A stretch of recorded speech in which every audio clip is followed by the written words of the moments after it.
오늘 하나님께서 우리에게 주신 말씀은 데살로니가전서 5장 12절에서 22절까지인 말씀입니다. 저 한 절씩 교독하시고 마지막 절 함께 봉독하겠습니다.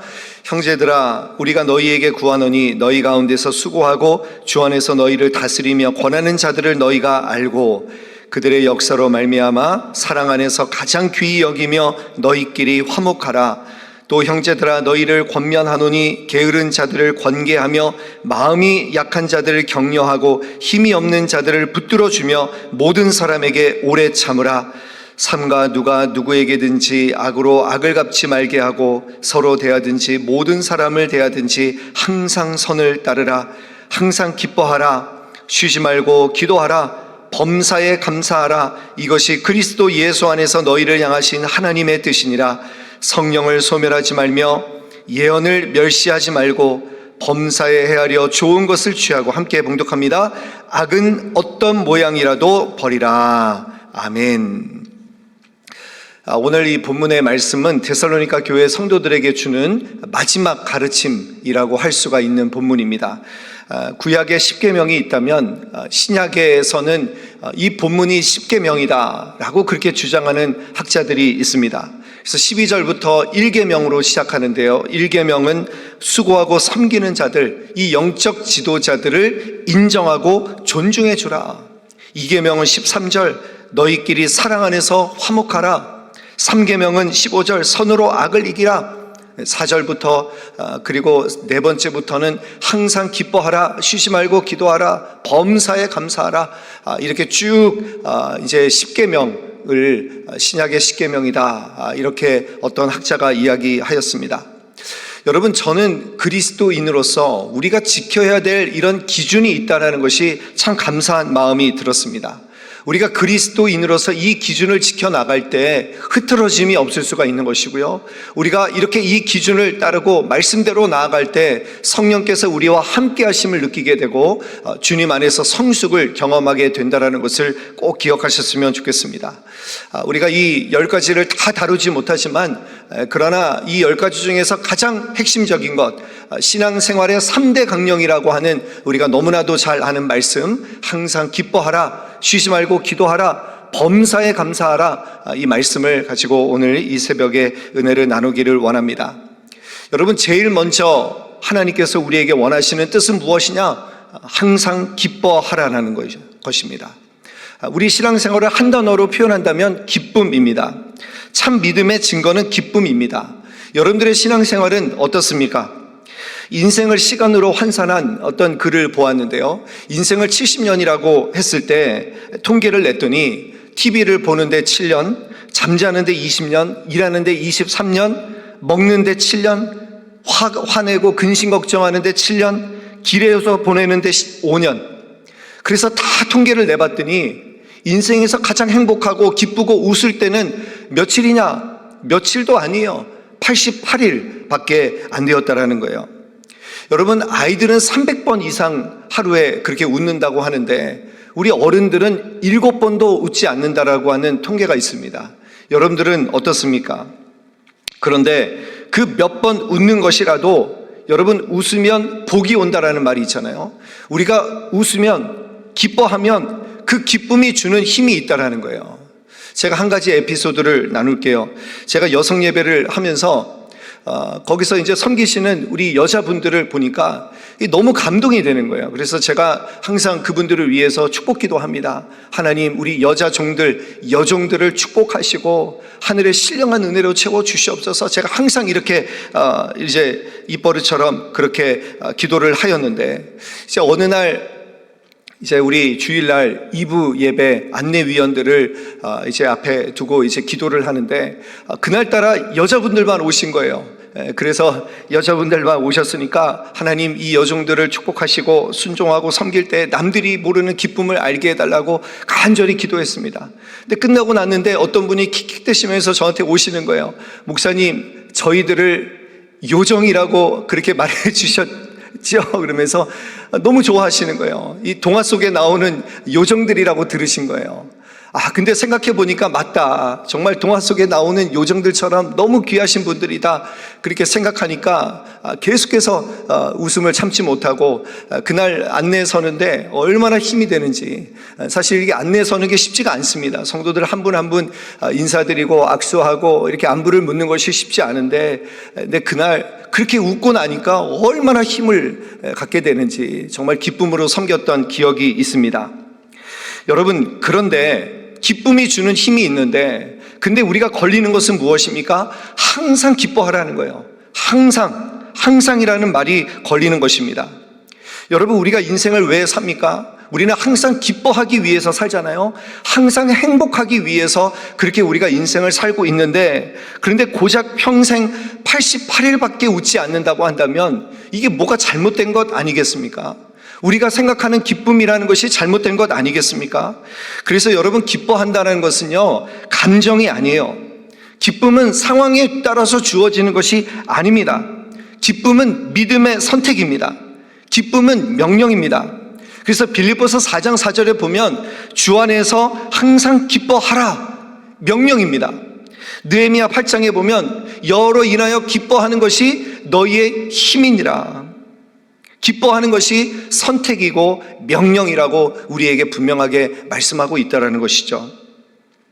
우리가 흔히 이렇게 종교를 갖고 있다라고 생각을 하잖아요. 근데 여러분, 종교 생활과 신앙 생활은 확연하게 차이가 있습니다. 종교를 갖는다라는 것은 하나님을 설득하는 거예요. 하나님, 이거 해주세요, 저거 해주세요. 그런데 하나님이 그거 안 해주시면 우리는 기쁨이 사라지죠. 시험이 되고 낙심이 될 수밖에 없는 것이죠. 반대로 신앙생활은 무엇인가? 신앙생활은 하나님께 설득당하는 거예요. 하나님 뜻에 순종하고 살아가는데 힘들고 고난이라고 생각하는데, 그런데 희한하게 기쁨이 주어지는 거예요. 여러분, 종교생활과 신앙생활은 다른 것입니다. 그래서 사도행전 5장에 보면 사도들은 예수를 위하여 능력받는 것도 기뻐했다라고 그렇게 분명하게 말씀하고 있습니다. 야고보서 1장에 보면 여러 가지 시험을 당하거든 온전히 기쁘게 여기라. 여러분, 성경에서 말하는 기쁨은 선택이고 명령이라는 것입니다.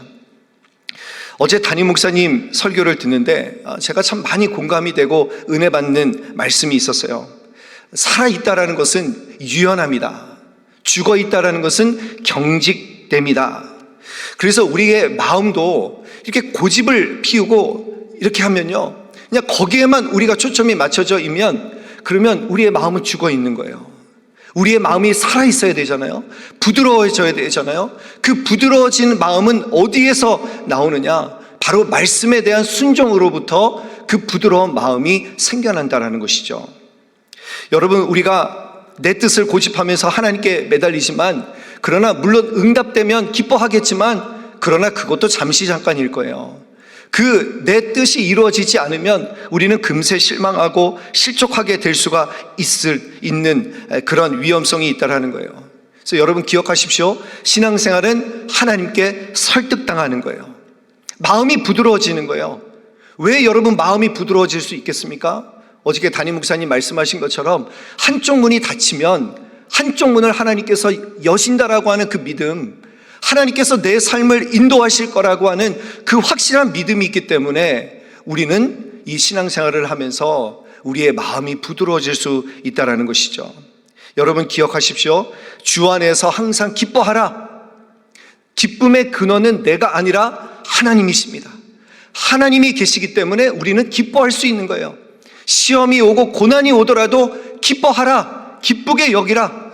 그래서 여러분, 우리의 삶은요, 그리스도인의 삶은 고작 88일 기뻐하는 것이 아니라 우리의 삶에 항상 기뻐하라, 이 말씀대로 순종하며 하나님께서 여실 놀라운 일들을 경험하는 저와 여러분들 되시기를 간절히 축원합니다.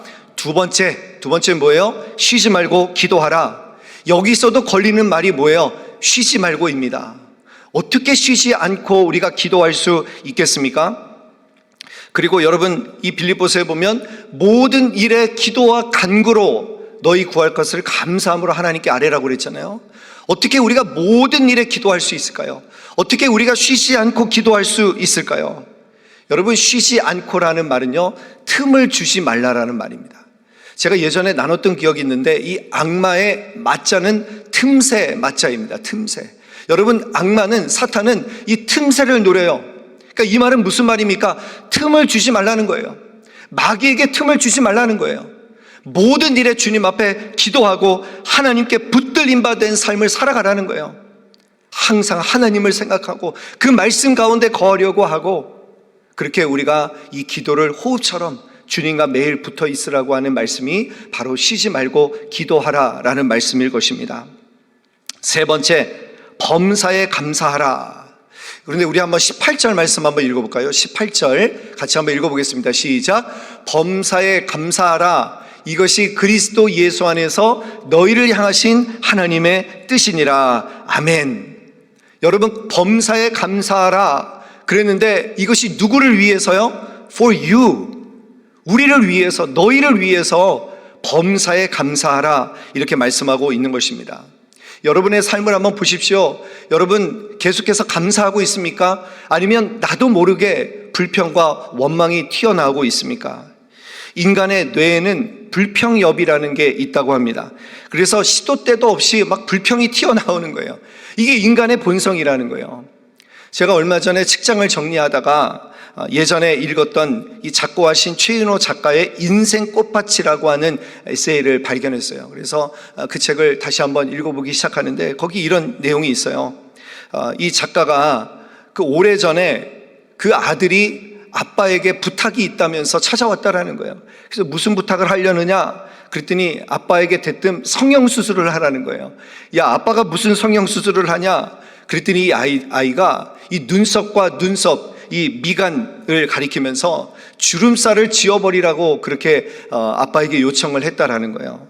그러면서 거울을 보니까, 여러분 주름살은 보통 세월의 흔적이잖아요. 이렇게 가로로 이렇게 주름살이 되어 있는데, 근데 눈썹과 눈썹 사이, 우리가 미간을 찌푸리다라고 이야기를 하잖아요. 그래서 눈썹과 눈썹 사이를 보니까 아주 깊게 이 세로로 주름살이 이렇게 세워져 있는 것을 보면서 깜짝 놀랐다라는 것입니다.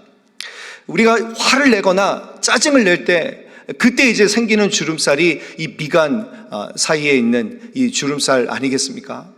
그래서 저도 다시 제 거울을 봤어요. 거울을 보면서 저를 보니까 역시나 제 미간에 세로로 주름살이 생긴 것을 확인했습니다. 제가 화나고 불평할 때 제가 지금까지 성질의 급수를 나타낸 어떤 계급장같이 느껴지니까 너무나도 부끄러운 마음이 들었습니다. 그래서 제가 그런 생각이 들었어요. 나도 성형수술을 해야 되겠구나. 돈 안 드는 성형수술 뭘까요? 감사입니다. 감사. 여러분, 감사가 시작되면 끝이 없어요. 여러분, 감사는 막을 수가 없는 것입니다. 어떤 선생님이 학생들에게 이렇게 물어봤대요. 이제 도덕 시간에. 그래서 뭐라고 질문했냐면, 옆집 아주머니가 떡을 갖다 주면 얘들아 뭐라고 해야 되니? 여러분, 정답은 무엇입니까? 감사합니다라고 이야기해야 되는 것이죠. 근데 어떤 학생이 이렇게 대답했다라는 거예요. 뭐 이런 걸 다 주십니까? 그래서 이제 선생님이 또 물어봤다는 거예요. 야, 아빠와 엄마가 널 왜 사랑하니? 그러니까 그러면 뭐라고 대답해? 모르겠어요. 이런 대답이 나와야 되는데 이 학생이 이렇게 대답했다라는 거예요. 그러게 말입니다. 이 명답 아닙니까? 여러분, 하나님께서 우리를 왜 사랑하십니까? 그러게 말입니다. 이유를 모르겠어요? 하나님이 나를 자녀 삼아 주신 그 은혜가 너무나 큰데 그 이유를 모르겠어요. 얼마나 감사합니까?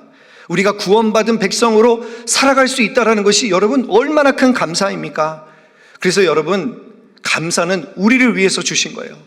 따지지도 말고 조건을 보지도 말고 그냥 감사해 보세요. 이것이 나를 위한 거다. 나를 위해서 한번 감사해 보자. 우리 중에 혹시라도 불평이 생기고 원망이 생기는 분들 있죠? 그런데 조그만 데서부터 한번 감사를 시작해 보세요.